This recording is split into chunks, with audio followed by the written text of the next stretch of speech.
من يهد الله فلا مضل له ومن يضلله فلا هادي له وأشهد أن لا إله إلا الله وحده لا شريك له وأشهد أن محمدًا عبده ورسوله فأعوذ بالله من الشيطان الرجيم من حمزه ونفخه ونفسه بسم الله الرحمن الرحيم يا أيها الذين آمنوا اتقوا الله حق تقاته ولا تموتن إلا وأنتم مسلمون يا أيها الناس اتقوا ربكم الذي خلقكم من نفس واحدة وخلق منها زوجها وبث منهما رجالا كثيرا ونساء واتقوا الله الذي تساءلون به والأرحام إن الله كان عليكم رقيبا يا أيها الذين آمنوا اتقوا الله وقولوا قولا سديدا يصلح لكم أعمالكم ويغفر لكم ذنوبكم ومن يطع الله رسوله فقد فاز فوزا عظيما أما بعد فإن خير الحديث كتاب الله وخير الهدي هدي محمد صلى الله عليه وسلم وشر الأمور محدثاتها وكل محدثة بدعة وكل بدعة ضلالة وكل ضلالة في النار رب اشرح لي صدري ويسر لي أمري واحلل عقدة من لساني يفقهوا قولي ربي زدني علما ربي يسر ولا تعسر وتمم بالخير ہر طرح کی تعریف و توصیف حمد و ثنا بڑائی و بزرگی اور ہر طرح کی عبادتیں صرف اور صرف اس اللہ رب العالمین وحدہ لا شریک لہ لہ الملک ولہ الحمد وہو علی کل شیء قدیر کے لیے لائق و زیبا ہے۔ وہی رب العالمین ہے جو اس کائنات کے جن و انسان کے رشد و ہدایت کے خاطر بے شمار نبی و رسولوں کو مبعوث فرمایا۔ اس اللہ کی ذات کی جانب سے ان تمام اللہ کے نبی و رسولوں پر اللہ کی خصوصی رحمتیں برکتیں عنایتیں نازل ہو، بالخصوص اس کائنات کے آخری نبی و رسول جناب محمد الرسول اللہ صلی اللہ علیہ وسلم کی ذات اقدس پر۔ اس مختصر سی حمد و صلوات کے بعد حاضرین جمعہ و حاضرات، آج کے اس خطبہ جمعہ میں قرآن اور حدیث کے روشنی میں جس موضوع کے تحت چند باتیں آپ حضرات کے سامنے گوشے گزار کرنے جا رہا ہوں، وہ موضوع ہے منافق کی ایک اہم پہچان۔ اس سے پہلے آپ حضرات کے سامنے نافرمانی کا بھیانک انجام، اس بات کے پیش نظر یہ بات ہمارے سامنے آئی تھی کہ اللہ تعالیٰ نے سورہ نساء آیت نمبر 61 کے اندر جو لوگ اللہ اور اس کے رسول صلی اللہ علیہ وسلم کی نافرمانی کرتے ہیں حقیقت میں وہ منافق ہیں۔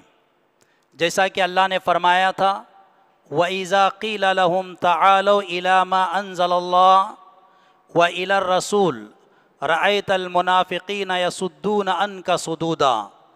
اللہ تعالیٰ نے اس آیت کے اندر ارشاد فرمایا تھا کہ جب لوگوں کو بلایا جاتا ہے، دعوت دی جاتی ہے کہ آؤ اس چیز کی طرف جو چیز تم پر نازل کی گئی ہے قرآن کے روشنی میں، ان تعلیمات کو سنو سمجھو اور سیکھو اور اس کے مطابق عمل کرو۔ وَإِلَى الرَّسُولِ اور اس رسول کے پاس آؤ جس کو ہم نے تمہاری طرف بھیجا، اور ان کے تعلیمات کو سنو سمجھو اور ان کے تعلیمات کے مطابق عمل کرو۔ تو اس وقت اللہ تعالیٰ نے پیارے نبی علیہ الصلاۃ والسلام سے مخاطب ہو کر کے فرمایا تھا رأیت المنافقین یصدون عنک صدودا۔ جو مومن مسلمان ہوں گے اللہ اور اس کے رسول کے تعلیمات کو سنے سمجھے اور اس کے مطابق عمل کریں گے، لیکن جو منافق ہوں گے اے اللہ کے نبی علیہ الصلاۃ والسلام آپ ان کو دیکھیں گے، وہ آپ کے تعلیمات کو سننے اور سمجھنے کے باوجود جب عمل کرنے کا وقت ہوگا اپنا چہرہ آپ سے پھیر لیں گے اور ان اعمال پر عمل کرنے سے رک جائیں گے جن پر عمل کرنے کا ان کو حکم دیا گیا ہے۔ تو یہاں پر نافرمان منافق ہوتا ہے منافق کی حقیقی پہچان کیا ہے؟ منافقوں کی حقیقی پہچان سے ناواقف ہونے کی وجہ سے آج اکثر مسلمان مرد و عورتیں اپنے زندگیوں میں وہی کر رہے ہیں انجانے میں جو جان بوجھ کر کے منافق کیا کرتے تھے۔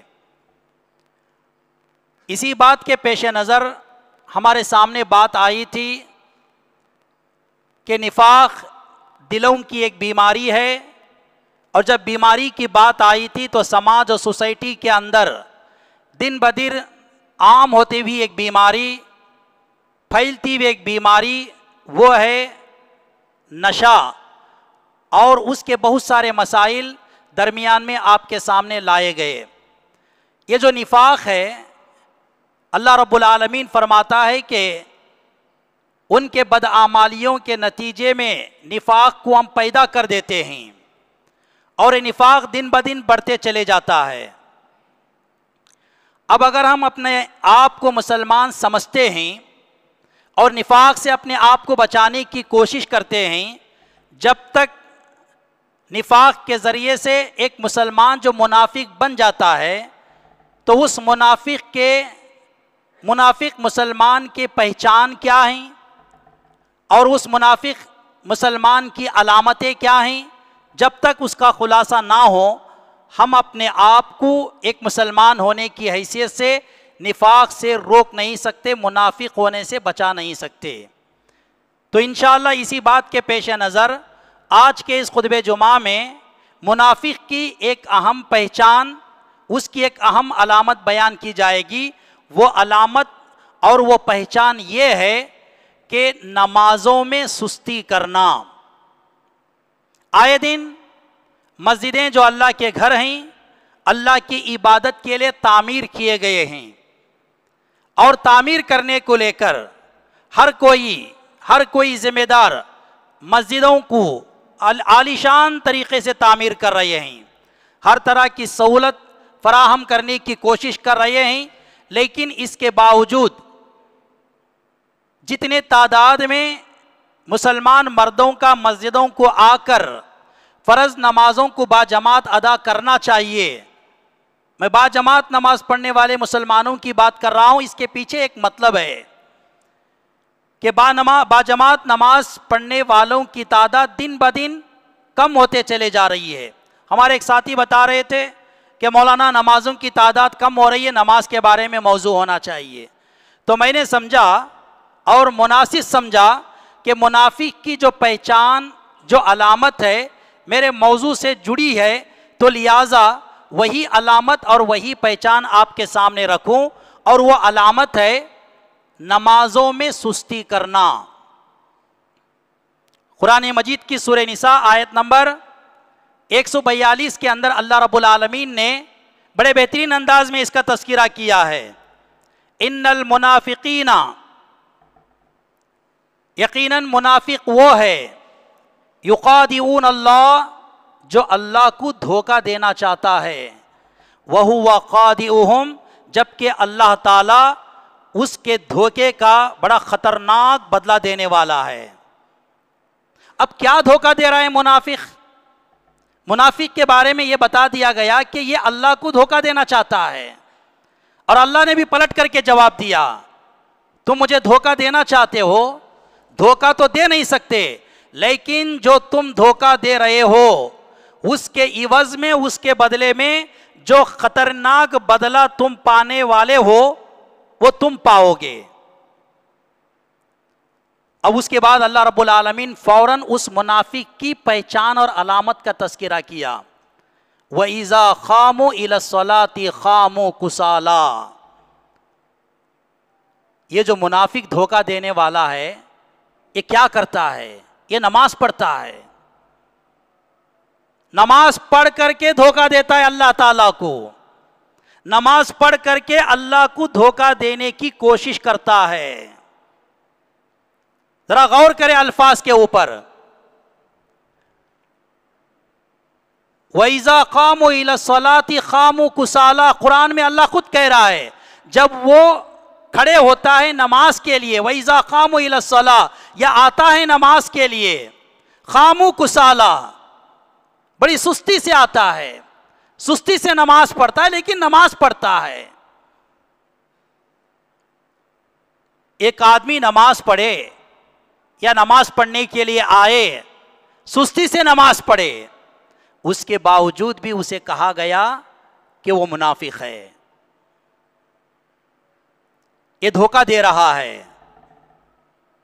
اب دھوکہ کیسے دے رہا ہے اس کا بھی تذکرہ اللہ تعالیٰ نے کیا کہ ایک منافق جب منافق ہی ہے، اب اسے نہ پڑھنے کے ارادے سے، اللہ کو دھوکہ دینے کے ارادے سے نماز پڑھنا ہے تو وہ کیوں نماز پڑھے گا؟ آج یہ سوال ہمارے سامنے ہو سکتا ہے۔ ہم منافق نہیں ہیں، ہم مسلمان ہیں۔ اگر اس سے بھی آگے بڑھ کر کے ہم بات کریں، ہم اپنے آپ کو پکے سچے مومن مسلمان سمجھتے ہیں۔ یہ کہہ سکتے ہیں کہ بھئی اگر وہ اللہ کو دھوکہ دینا تھا تو نماز کیوں پڑھا؟ سستی ہی سے صحیح نماز کیوں پڑھا؟ نماز کو چھوڑ دیتا جیسا کہ ہم چھوڑ رہے ہیں۔ بڑے آسانی سے ہم نمازیں چھوڑ رہے ہیں، کوئی فکر نہیں ہے۔ تو اللہ رب العالمین نے اس کا جواب دیا، ایک منافق بھی مجھے دھوکہ دینے کے لیے نماز پڑھتا ہے لیکن نماز سستی کے ساتھ پڑھتا ہے۔ کیوں پڑھتا ہے؟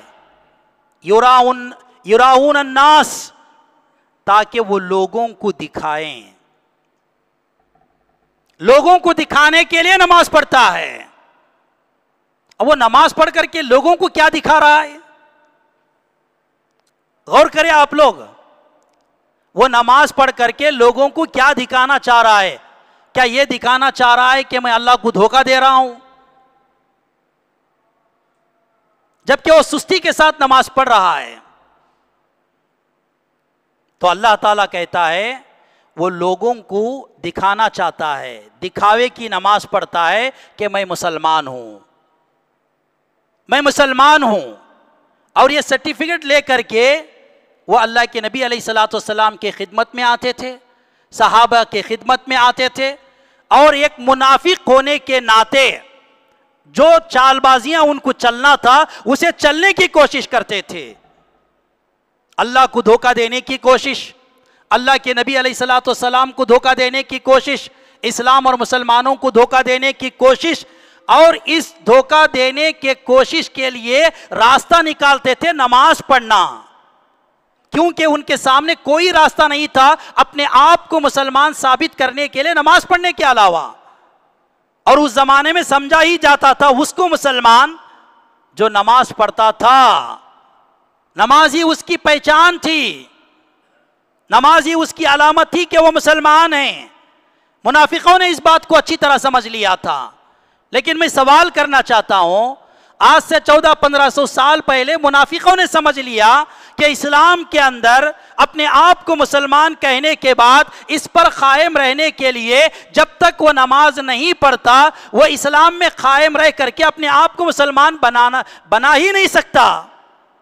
اب چلو دکھاوے کے لیے صحیح ہم نماز پڑھ کر کے یہ ثابت کریں کہ ہم مسلمان ہیں، یہ منافق لوگوں کی چال تھی جو لوگوں کو دکھاوے کی نماز پڑھتے تھے تاکہ انٹری مل جائے ان کو۔ آج ہمارے پاس کوئی مقصد نہیں ہے نماز چھوڑنے کا، پھر بھی ہم مسلمان۔ تو اس کے بعد اللہ رب العالمین فرماتا ہے وَلَا يَتَذَكَّرُونَ إِلَّا خَلِيلًا، یہ منافق کیوں ایسا کرتے تھے؟ سستی سے نماز کیوں پڑھتے تھے؟ تاکہ وہ اللہ کو کم سے کم یاد کریں۔ ان کا مقصد کیا ہوتا تھا؟ اللہ کو کم سے کم یاد کریں، کیونکہ وہ مسلمان مومن نہیں ہیں بلکہ منافق مسلمان ہیں۔ وہ نہ چاہتے ہوئے اپنے دل میں کچھ رکھتے ہیں، زبان سے کچھ اقرار کرتے ہیں، پکا سچا ان کے زبانوں پر ایمان و اسلام نہیں ہے، اب پھر بھی ان کو بتانا ہے کہ ہم مسلمان ہیں، اس لیے زیادہ نہ صحیح کم از کم سے کم ذکر کر کے یہ ثابت کریں کہ ہم مسلمان ہیں۔ اور وہ کم سے کم اللہ کا ذکر کرنے کے لیے 5 وقت نماز پڑھتے تھے، 5 وقت نماز پڑھتے تھے، لیکن نماز میں سستی کرتے تھے۔ اب یہ مطلب سمجھ میں نہیں آیا کہ نماز میں سستی کا مطلب کیا ہے؟ نماز پڑھتے تھے، نماز میں سستی کرتے تھے۔ اہل علم نے، مفسرین نے اس آیت کے تفسیر میں بہت ساری باتوں کی وضاحت فرمائی ہے کہ نماز میں سستی کا مطلب کیا ہے۔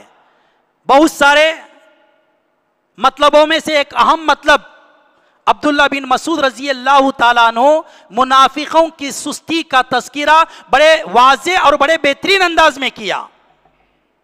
مسلم شریف کی روایت ہے، عبداللہ بن مسعود رضی اللہ تعالیٰ عنہ کہتے ہیں، کیا کہتے ہیں؟ وَلَقَدْ رَأَيْتُنَا فِي عَهْدِ رَسُولِ اللَّهِ صلی اللہ علیہ وسلم، البتہ ہم ضرور رسول اللہ صلی اللہ علیہ وسلم کے زمانے میں یہ دیکھتے اور محسوس کرتے تھے۔ کیا محسوس کرتے تھے عبداللہ بن مسعود رضی اللہ تعالیٰ عنہ؟ اللہ کے نبی علیہ الصلوۃ والسلام کے زمانے میں جو وہ محسوس کرتے تھے اس کا تذکرہ کر رہے ہیں۔ وَمَا يَتَخَلَّفُ عَنْهَا إِلَّا مُنَافِقٌ معلوم النفاق۔ ہم یہ محسوس کرتے تھے نماز پڑھنے کے دوران، دیکھو ان کا احساس بھی صحابہ ایک مسلمان ہونے کی حیثیت سے نماز کے تعلق سے محسوس کرتے تھے، نماز اور نمازیوں کے بارے میں غور و فکر کیا کرتے تھے، مسجد اور مسجد کے حالات کے بارے میں غور و فکر کیا کرتے تھے۔ وَلَقَدْ رَأَيْتُنَا فِي عَهْدِ رَسُولِ اللَّهِ صلی اللہ علیہ وسلم وَمَا يَتَقَلَّفُ عَنْهَا إِلَّا مُنَافِقٌ مَعْلُومُ النِّفَاقِ۔ ہم غور کرتے تھے مسجد کے اندر نماز پڑھنے کے دوران کہ با جماعت نماز، جو بھی نماز جس وقت میں مسجد کے اندر طے ہوتی ہے، فجر کی، ظہر کی، عصر کی، مغرب کی، عشاء کی، اس کا وقت طے ہے، بورڈ میں لگایا گیا ہے۔ مسجدوں کے اندر طے شدہ با جماعت نماز کے اوقات کے موقع پر ہم محسوس کرتے کہ منافقوں کے علاوہ ہم نے کسی کو جماعت سے اختلاف کرتے ہوئے، جماعت چھوڑ کر نماز پڑھتے ہوئے نہیں دیکھا۔ صحابہ کے زمانے میں، رسول اللہ صلی اللہ علیہ وسلم کے زمانے میں کون نماز پڑھتے تھے لیکن جماعت چھوڑ کر کے پڑھتے تھے؟ جماعت کی اہمیت ان کے پاس نہیں تھی، جماعت ختم ہوتی تو آ کر کے نماز پڑھتے تھے۔ وہ کون تھے؟ الا منافق، وہ صرف منافق تھے۔ اور کیسے منافق؟ معلوم النفاق، ان کے نفاق کے بارے میں ہم کو بتا دیا گیا تھا۔ اللہ نے اللہ کے نبی علیہ الصلوۃ والسلام کو بتایا کہ دیکھو آپ کی اس جماعت کے اندر چند مسلمان برائے نام کے مسلمان ہیں، حقیقت میں وہ منافق ہیں، وہ فلاں ہیں، فلاں ہیں، فلاں ہیں۔ اب ان فلاں فلاں منافق جس کے بارے میں بتا دیا گیا تھا، خاص کر وہ لوگ اس حالت میں پائے جاتے نماز میں کہ جماعت ختم ہوتی تو آ کر کے نماز پڑھتے تھے۔ وَإِذَا خَامُوا إِلَى الصَّلَاةِ خَامُوا كُسَالَىٰ، جب وہ نماز کو آتے تو سستی سے آتے، اتنی سستی کرتے کہ آتے آتے جماعت چوک جاتی اور پیچھے سے آ کر کے نماز پڑھ کر کے جاتے۔ عبداللہ بن مسعود رضی اللہ تعالیٰ عنہ نے جو محسوس کیا، جو دیکھا، ایک مومن مسلمان کی نماز کی کیفیت اور ایک منافق مسلمان کی نماز کی کیفیت، وہ ہمارے سامنے اس مسلم شریف کی روایت کی شکل میں تذکرہ کر دیا۔ اب جو میں محسوس کر رہا ہوں یا احباب جماعت محسوس کر رہے ہیں، وہ احساس میں دلانا چاہتا ہوں آج کے دن۔ وہ احساس یہ ہے کہ دن بدن نمازیوں کی تعداد گھٹتے چلی جا رہی ہے۔ اس کا مطلب کیا نمازوں کو ہم نے چھوڑ دیا؟ جو نماز پڑھ رہے تھے وہ گھٹ رہے ہیں؟ نماز پڑھنے والوں کے پرسنٹ میں جب پرسنٹیج کم ہو جاتا ہے، پہلے سے بے نمازیوں کی تعداد کثرت سے ہے اور بھی ان کا پرسنٹ بڑھ گیا۔ اب اندازہ لگاؤ، جو مسلمان جس کے بارے میں منافق ہونے کی وضاحت کی گئی، پھر بھی وہ اپنے آپ کو مسلمان ثابت کرنے کے لیے مسجد کی طرف آتا ہے، سستی سے ہی نہ صحیح، جماعت سے نہ صحیح، بغیر جماعت کے نماز میں پڑھا کر کے نماز پڑھ رہا ہے۔ عبداللہ بن مسعود رضی اللہ تعالیٰ عنہ کہتے ہیں ہم نے منافقوں کو ہمارے زمانے میں جماعت ہونے کے بعد نماز پڑھتے ہوئے دیکھا، اور جو لوگ جماعت ہونے کے بعد اللہ ماشاءاللہ چند لوگ ہو سکتے ہیں نمازوں کے بڑے پابند ہیں، کوئی عذر ان کے پاس ہے، پہنچنا چاہ رہے تھے، کوشش کیے، کبھی ایک رکعت چکتی ہے، کبھی 2، کبھی 3، کبھی 4 بھی چک جاتے ہیں، کبھی جماعت ہی چک جاتی ہے۔ ان کا ارادہ یہ نہیں ہے کہ وہ اپنے نفاق کو چھپا کر کے اللہ تعالیٰ کو دھوکہ دینا چاہ رہے ہیں، کسی مجبوری میں پھنس گئے، نکل نہیں سکے، پیچھے آ کر کے نماز پڑھ رہے ہیں۔ لیکن میں ان لوگوں کی بات کر رہا ہوں جو لوگ سرے سے نماز ہی نہیں پڑھ رہے، نماز سے کوئی تعلق ہی نہیں ہے، نماز کا کوئی خیال ہی نہیں ہے۔ اتنی بڑی مسجدیں، اتنی عالیشان مسجدیں، لاکھوں کروڑوں روپیہ اس کے اوپر خرچ کیے جا رہے ہیں، آخرکار خالی رکھنے کے لیے۔ جب بات جماعت کی آتی ہے، بات بڑی ہے، جماعت بڑی ہے، لوگوں کی تعداد بڑی ہے، ہر گھر میں 2، 4، 6، 8، 10 افراد ہیں۔ کیا اگر ہر گھر سے وہ افراد آئے تو یہ مسجد نہیں بھرے گی؟ کیا مسجد کی ضرورت نہیں ہے؟ میں نے شاید اس سے پہلے بھی کہا تھا، جب اسی مسجد کے تعمیری کام کے سلسلے میں چندے کے لیے مجھے ایک جگہ بھیجا گیا، میں نے خطبہ جمعہ دینے کے بعد اعلان کیا، مسجد اتنی لمبی چوڑی تھی، اب اس میں اور اتنا اضافہ کیا جا رہا ہے۔ میرے دل میں ایک بات آئی اس وقت، اتنی لمبی چوڑی مسجد ہونے کے باوجود مولانا اور مسجد کو وسیع کرنے کی کیا ضرورت تھی، جبکہ مسجدوں میں نمازی ہی نظر نہیں آتے، ہر جگہ کی حالت اور کیفیت یہی ہے۔ تو میں نے اس اعلان میں ایک جملے کا استعمال کیا تھا، اتنی لمبی چوڑی مسجد تو تھی، جماعت بڑی ہے، لیکن مخصوص موقعوں پر یہ مسجد بھی لوگوں کے لیے ناکافی ہو جاتی ہے۔ اب یہ مخصوص موقع، میں نے جو الفاظ استعمال کیے تھے اس سے مراد کیا تھا؟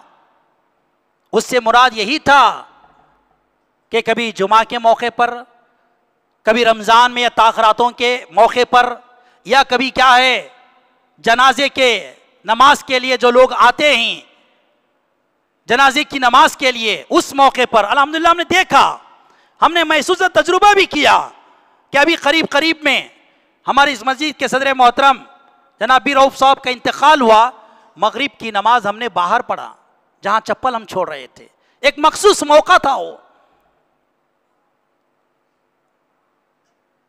تو ہم نے مسجدوں کو اس لیے بنا لیا، کیا ہم نے مسجدوں کو اس لیے تعمیر کیا کہ مخصوص موقعوں پر ہمارے کام آ جائیں، ورنہ ہم کہاں دھول مٹی میں بیٹھ کر کے نماز پڑھیں؟ ہم عبادت کے لیے نہیں، بلکہ ہم اپنی سہولت کے لیے مسجدوں کو آ رہے ہیں، اپنی سہولت کے لیے مسجد بنا لے رہے ہیں، نہ کہ مسجد اپنے رب کے عبادت کے لیے بنا رہے ہیں۔ اتفاق اس اعلان کے موقع پر وہاں کے ایک ذمہ دار تھے، ایک میت کے موقع پر آئے، جب ان سے میری ملاقات ہوئی اس وقت بھی یہ مسجد بھری ہوئی تھی۔ میں نے اشارتاً ان سے کہا کہ میرے اعلان کا مطلب یہ تھا، کیونکہ انہوں نے مجھے اشارہ دیا تھا، آپ نے اعلان میں ایک باریک اشارہ دیا اور بہت پتے کی بات آپ نے بتائی کہ مخصوص موقعوں پر نماز نہ مسجد ناکافی ہوتی ہے۔ اس وقت میرے اوپر انہوں نے یہ اعتراض کیا تھا، تو میں نے اس کا جواب دیا ان کو، آپ جس میت میں آئے ہیں وہ ان کے خاص رشتہ دار تھے، باہر تک لوگ نماز پڑھ رہے تھے، بس یہی میں نے آپ کے سامنے یہی بات بتائی تھی۔ تو وہ ہنستے کہہ رہے تھے کہ مولانا صحیح ہے، یہ کہاں تک صحیح ہے کہ لاکھوں روپے خرچ کر کے اتنی بڑی مسجد بنائیں اور جنازے کے لیے نماز جنازہ کے لیے مسجد ناکافی ہوتی ہے تو مسجدوں کی تعمیر کریں، یہ کہاں تک صحیح ہے؟ پھر بھی انہوں نے سوال رکھا، یہ سوال ہم سے کیا جاتا ہے، یہ سوال اٹھانے والے ہم ہیں، جواب دینے والے ہم ہیں، آپ کو کیا پتا چلے گا؟ آئے چلے گئے، کل قیامت کے دن میدان محشر میں رب کے سامنے ایک دن کھڑے ہو جائیں گے، یہ سوال میرے اور کسی اور کے درمیان نہیں، آپ کے اور آپ کے رب کے درمیان ہوگا کہ آپ نے مسجدوں کو تعمیر کر لیا، اپنے گلی محلے کی حیثیت کے حساب سے، تعداد کے حساب سے آپ نے کتنی نمازوں میں مسجد کو آباد کرنے کے لیے مسجدوں کو اور اس کے صفوں کو بھرنے کی کوشش کی تھی۔ میں وہی بات پہ آنا چاہتا ہوں، وہ منافق جو مسجد کو آئے جماعت ہونے کے بعد آئے وہ منافق، اور وہ مسلمان، اور اس خوش فہمی میں کہ وہ جنتی ہے، وہ جہنم سے بچا لیا جائے گا، اور وہ بھی وہ جماعت جس جماعت کا یہ دعویٰ ہے کہ حقیقت میں توحید پرست ہم ہیں۔ توحید پرست پر رہنے کا دعویٰ کرنے والے اپنے زندگی میں نماز چھوڑتے ہیں۔ میں سمجھتا ہوں کہ یہ دعویٰ ہمارا کھوکھلا ہے، غلط نہیں کہوں گا، یہ دعویٰ سچا ہے، لیکن اس دعوے میں ہم کھوکھلے ہیں، اپنے ایمان کو کھوکھلا ہم نے کر دیا نمازوں کو چھوڑ کر کے۔ اور وہی نمازوں کا چھوڑنا جن نمازوں کے پڑھنے کی وجہ سے مسلمان کو مومن بناتا ہے، اس نماز کو چھوڑنے کی وجہ سے نفاق ہمارے دلوں سے ایمان کو ختم کر رہا ہے، اور یہ بیماری ہے، اور یہ بیماری دن بدن بڑھے گی اور بڑھ رہی ہے۔ یہاں تک تو بے نمازی نمازیوں سے تو دور ہو گئے اور پختہ ہو گئے، اور یہ بیماری دوسروں کو لگ رہی ہے، جو نمازی ہے وہ بے نمازی ہو رہے ہیں، اور وہ لوگ جو نمازوں کی پابندی کر رہے ہیں الحمدللہ، کبھی اپنے دکانوں کی وجہ سے، کبھی اپنی تجارت کی وجہ سے، یا اپنی کسی مصروفیات کی وجہ سے بار بار جماعت کو چھوڑنے کی کوشش کرتے ہیں۔ بار بار اجازت نہیں ہے، بار بار جماعت کو چھوڑ کر نماز پڑھنے کی اجازت نہیں ہے، ورنہ وہی زمرے میں ہم آئیں گے، سستی نمازوں کے اندر۔ تو میں یہ کہنا چاہتا ہوں کہ انسان کے زندگی میں بحیثیت انسان ہونے کے دو بھوک ہے، ایک جسمانی بھوک اور دوسری روحانی بھوک۔ جسمانی بھوک کو بھی ہم لوگ کیا ہے پورا کرنے کے لیے اسے کھانا چاہتے ہیں، پینا چاہتے ہیں۔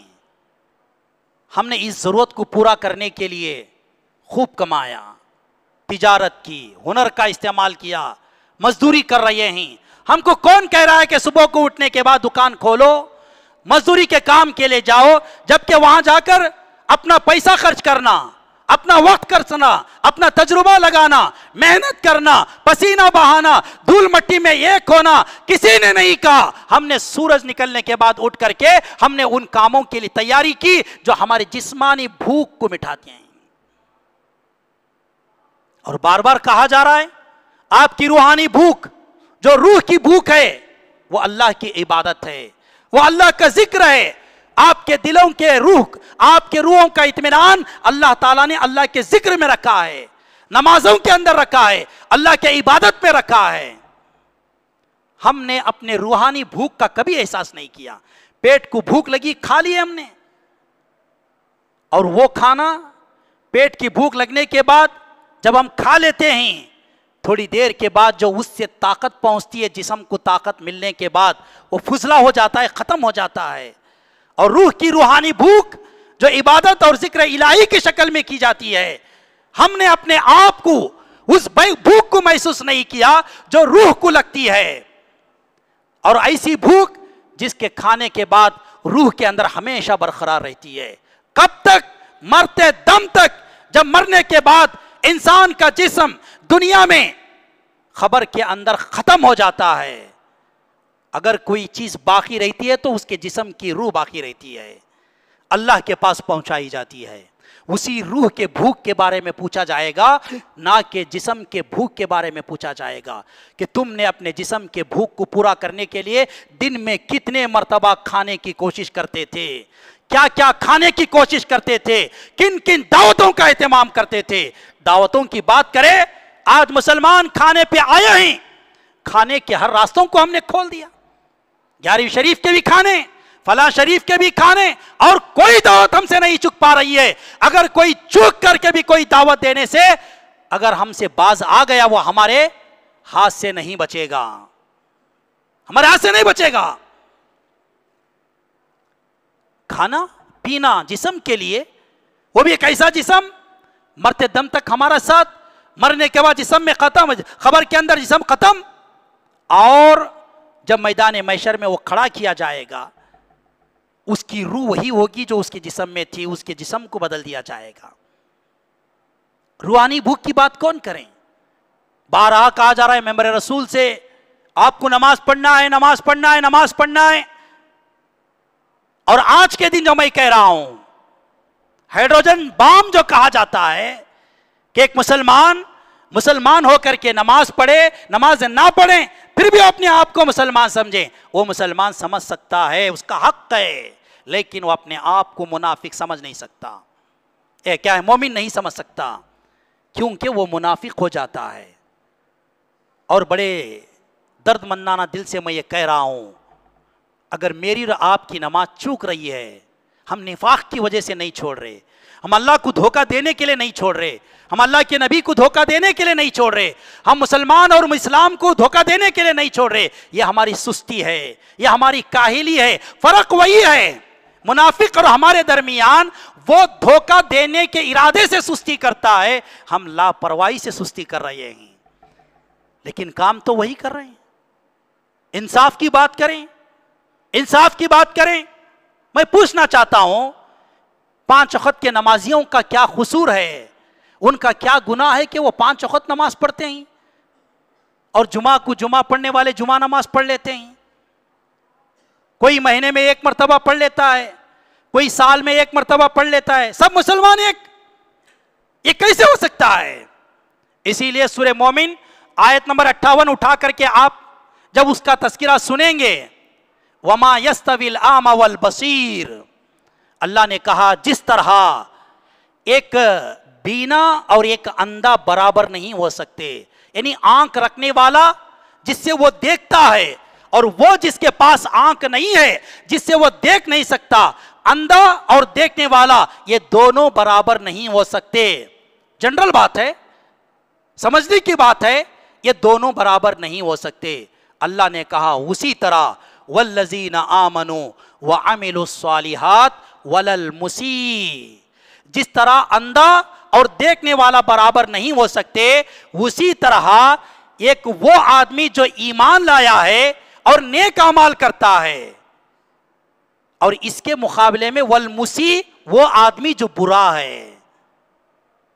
مسلمان ہیں، نہ ایمان کی فکر نہ نیک اعمال کی فکر، اب بس مسلمان ہے، نیکی کے کاموں سے بہت دور ہے اور برائی کے کاموں میں مبتلا ہے. آپ کہیں گے مولانا ہم نے کیا برا کیا، نماز تو چھوڑا ہے. نماز چھوڑنا ہی ایک برائی ہے، نماز چھوڑنا ہی ایک برائی ہے. اور کیسی برائی؟ من ترک الصلاۃ متعمدا فقد اشرک، جس نے جان بوجھ کر کے نماز پڑھا فقد اشرک، اس کا مطلب کیا ہے؟ اس نے شرک کیا. تو نماز پڑھنا، نماز چھوڑنا ہم سمجھ رہے ہیں کہ گناہ نہیں ہے، ہم تو محنت کا کما کے کھا رہے ہیں، ہم کچھ نہیں کر رہے، نماز چھوڑ رہے ہیں، تو گناہ کہاں سے کر رہے ہیں؟ گناہ تو شرک کا اب کر رہے ہیں. بہت سارے دلیلیں قرآن حدیث کی روشنی میں نماز کو جان بوجھ کر چھوڑنے والے مسلمان مرد و عورت کے بارے میں وضاحت کے ساتھ بتا دیے گئے ہیں. شرک اور کفر کے دائرے میں لا کر کے یہ نماز کو چھوڑنا اسے کھڑا کر دیتے ہیں. آج ہم نے اس کے باوجود بھی نماز چھوڑنے کی کوشش کی. دیکھو ایک آدمی مسلمان ہے، گالی دیتا ہے، اسے مشرک نہیں کہا گیا. اللہ کے نبی علیہ الصلوۃ والسلام نے فرمایا کہ ایک مسلمان کو گالی دینے والا فاسق ہے، وہ مشرک نہیں ہے. ایک مسلمان شراب پیتا ہے، اسے حرام کہا گیا کہ حرام کام کر رہا ہے. ایک مسلمان زنا کرتا ہے، اسے کہا گیا کہ زنا یہ حرام ہے، تو نے اس کا ارتکاب کیا گیا.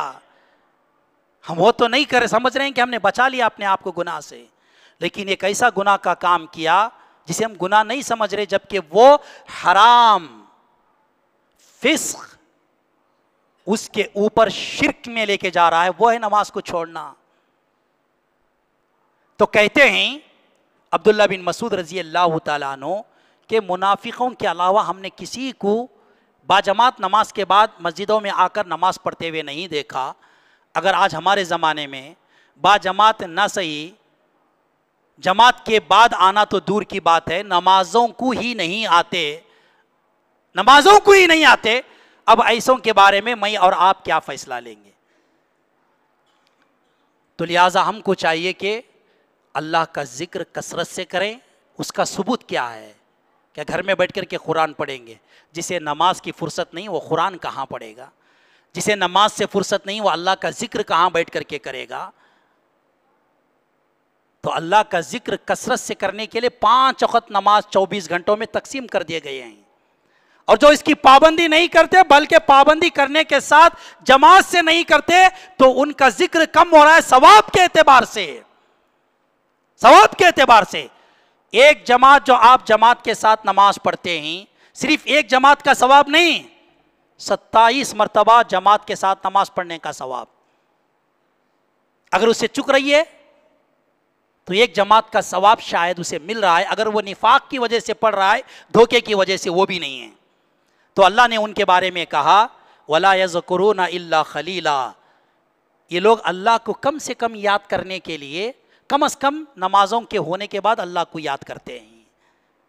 شاید ہم مسلمان اللہ کو کچھ بھی یاد کرنا نہیں چاہتے، جس کی وجہ سے نماز ہو یا نہ ہو نمازی پڑھنا نہیں چاہتے. یہ آیت ہم کو یہی کہہ رہی ہے. کیا آپ میسج لینا چاہتے ہیں ان آیتوں سے؟ کیا آپ سمجھنا چاہتے ہیں؟ لہٰذا آپ حضرات سے گزارش ہے، مسلمانوں مرنا ضروری ہے. مرنے کے بعد اللہ رب العالمین کے سامنے کھڑے ہونا ہے. اللہ فرماتا ہے وعد اللہ الذین آمنوا وعملوا الصالحات منہم مغفرۃ واجرا عظیما.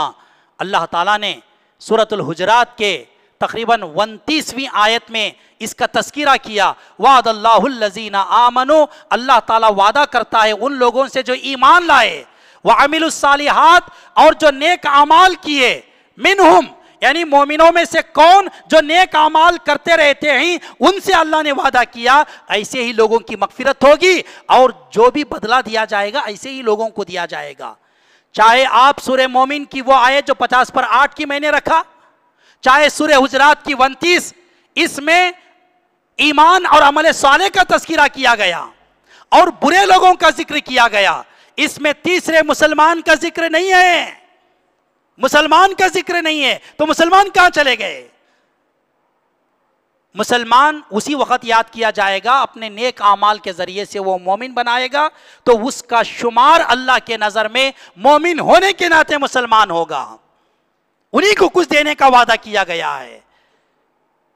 اور میں مسلمان ہوں، جو بھی کر لوں، جو بھی چھوڑ لوں، میں مسلمان ہوں، تو میں میرے نظر میں مسلمان ہو سکتا ہوں، آپ اپنے نظر میں یا ہم سب کسی کے نظر میں مسلمان ہو سکتے ہیں، لیکن اللہ کی نظر میں، شریعت اسلام کی نظر میں وہ مسلمان نہیں ہو سکتے، کیونکہ مسلمان مومن ہونا چاہیے. اللہ سے دعا ہے کہ اللہ تعالیٰ نفاق کی جو بڑی علامت ہے وہ نمازوں میں سستی ہے. آج مسلمانوں سے ایک کام ہو رہا ہے، مردوں سے، عورتوں سے، نوجوانوں سے نفاق کی طرف ایک بہت بڑی پہل ہم سے ہو رہی ہے انجانے میں. لہٰذا سمجھنے کی ضرورت ہے.